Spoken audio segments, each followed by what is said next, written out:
Tag-ulan na talaga at isa sa masarap na ulam ay yung may sabaw. O di ba? Lalo na kapag maasim, tapos ganitong maulan, talagang pagpapawisan ka kapag ganito ang ulam. At eto nga ngayong araw ay isa to sa aking lulutuin at isa sa paborito ng aking mga anak. Ang maasim na sinabawang ulam. Sinigang na ulo ng baboy.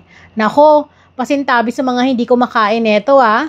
So, ang una kong gagawin na isalang ko na yung aking malaking kawali. At ito nga yung aking nalinisan na ulo ng baboy. So, hindi to yung may, yung may taba. So, buto-buto na to mga manay. Kasi napapanood ko sa mga nagmumukbang at yung mga food reviews na mga vlogger, kinakain nila to at dinadayo. Kaya naman sabi ko nga, itry ko nga rin kasi nakakatakam silang panoorin. Bali dito nga pagkatapos kong ilagay sa ating paglulutuan, ay naglagay ako ng isang dakot na asin at tubig. Papakuluan ko muna siya ng mga at least 5 minutes para matanggal yung kanyang lansa. So, hindi natin kailangan yung kanyang pinagpakuluan. Para naman kapag niluto natin, walang lansa yung ating sinigang. Pero bago ko nga rin pala to sinalang dito, ay nilamas ko na to sa asin at hinugasan ko ng maigi.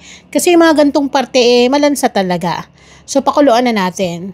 Then after ng ilang minuto na magpapakulo natin, nakikita nyo yung mga lumulutang na yan, ayun yung parang impurities o ayun yung madumi. So hindi natin kailangan yan. Kaya hahanguin na natin to dito para banlawan o hugasan natin.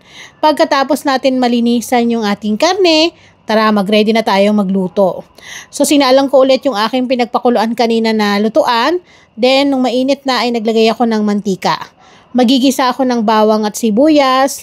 Alam nyo mga manay, hindi ko kayo viewers kapag hindi nyo ako nakitang nagigisa. So, mahilig po talaga akong maggisa kahit sa sinigang. Yung iba kasi diba, yung talbog-talbog na lang, papakulo ng tubig, ilalagay na lahat. Ako talaga isinigisa ko. Parang nakakatulong din talaga para mas lalong sumarap at basta, iba yung nabibigay na lasa para sa akin. Pagkatapos ko mag-isa yung sibuyas at yung kamatis, ilalagay na natin yung karne na ating nalinisan kanina. Then, sasangkutsahin ko muna to bago ko po ito lagyan ng sabaw. Naglagay din ako rito ng patis na pampalasa. Ayun yung pinakaasin ko para dito sa ating sinigang na ulo ng baboy. So, dito nga pala mga manay, kapag nagsisigang ako, lagi ko namang sinasabi sa inyo, gusto talaga namin dito is yung maasim talaga. Para ramdam na ramdam mong sinigang yung ulam mo. Kasi yung iba ayaw nila ng maasim. Then, pagkatapos kong masangkot siya, nilagay ko na rin dito yung gabi. Naglalagay ako ng gabi para mas malasa. Then, sasabawan ko to ng 2 litro ng tubig. Dahil marami-rami to, dahil 3 kilo tong aking lulutuin. Papakuluan natin yan ng maigi hanggang sa lumambot yung ating karne at hahaluin din natin. So, dito nga, hindi pa to masyadong luto. Kaya naman kailangan is mapalambot natin na maigi yung laman. Then, maglalagay na rin tayo dito ng sinigang mix na pampaasim natin. Pero kung meron kayong sampalok na fresh, mas mainam yun para sa akin kasi mas malasa talaga yun. Dito sa lugar namin, mahirap talaga makakita nun. Kaya ito na lang yung aking gagamitin. Hahaluin lang natin ng maigi. Then, pwede nyo pa yan lagyan ng mga pampalasa na nais ninyo. Depende po yan sa mga gusto talaga ng mas malasa. Ako kasi patis lang ay okay na. Pagkatapos kong mahalo, ilalagay ko na rin yung mga labanos na ating nahiwa. Dahil sa sinigang, gusto ko talaga ay magulay. Kasi para sa akin, gulay pa lang ay ulam na. Pangmatagalan na. Parang kala mo naman maglulutong bahay ako rito. Para kung magbebenta ng ulam. Ang dami nito. Kasi pag nagluluto ako, pang stock na rin namin. At lalo nga yung mga bata ay pumapasok ng umaga. So kailangan talaga kanin ang ipapakain namin bago sila umalis. Papakulan ng maigi hanggang sa lumambot yung karne at kapag okay na, ay pwede na rin natin ilagay dito yung mga iba pang gulay. Maglalagay tayo ng talong, pwede rin kayo maglagay ng sitaw or kung ano pang mga gulay na gusto ninyo.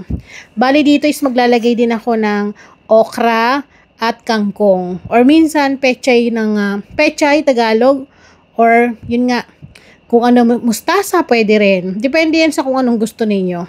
So, pagkatapos ko malagay yung talong, susundan ko na rin ang paglalagay ng kangkong. Then, ilalagay ko na rin dito yung okra na aking hiniwa kanina. Tapos, isasabay ko na rin yung siling berde. Kasi gusto ko talaga maanghang kapag sinigang. Alam mo yun, di ba? May patis, may kalamansi. Hay, habang niluluto ko to, para naglalaway pa rin ako. Grabe. parang yun palang pagpapawisan ka na. So halu-haluin lang natin at dahil nga malambot na tong karne, ilang minuto na lang maya-maya ay okay na to.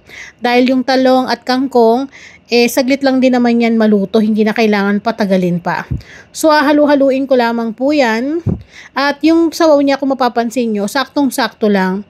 Hindi siya yung sobrang dami para naman yung lasa talaga ng karne naandun pa, hindi siya yung matabang ang timpla. So lutuin ko lang yun ng mga ilang minuto para maluto yung ating talong.